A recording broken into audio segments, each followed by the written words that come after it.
सिंध हुकूमत ने फसलों के नुकसान के इजाले के लिए फसलों का बीमा प्रोग्राम शुरू करने का फैसला कर लिया है।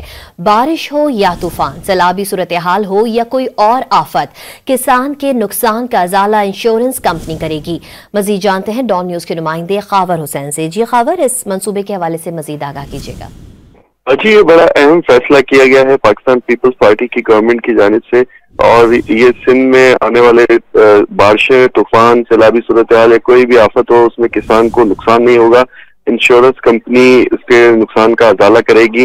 सिंध हुकूमत ने फसलों के नुकसान के अजाले के लिए फसलों की बीमा प्रोग्राम शुरू करने का फैसला किया है। वजीर ज़राअत सरदार मोहम्मद बख्श मेहर की सदारत में अहम इजलास हुआ है। इजलास में सेक्रेटरी ज़राअत सोहेल अहमद कुरैशी, डिप्टी एस अहमद अली शेख और इंश्योरेंस कंपनी के अरकान जो है वो शरीक हुए थे।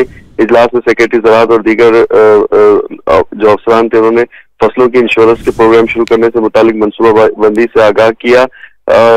मुमकिन फसलों की में बारिशों की वजह से जो नुकसान होता है, कीड़े लगने से किसान को नुकसान होता है, उस नुकसान से बचाने के लिए फसलों की बीमा पॉलिसी करने का फैसला किया गया है। इस हुकूमत सिंध ने किसानों की मदद के लिए बेनजीर हारी कार्ड लॉन्च भी किया है, जिससे जो किसान है उनकी माली मुआवनत होगी और उन्हें जो नुकसान होता है हर साल बारिशों के नतीजे में या तूफान या किसी भी आफत के नतीजे में, उससे बचाया जा सकेगा। जी, खावर हुसैन अपडेट कर रहे थे, आपका बहुत शुक्रिया।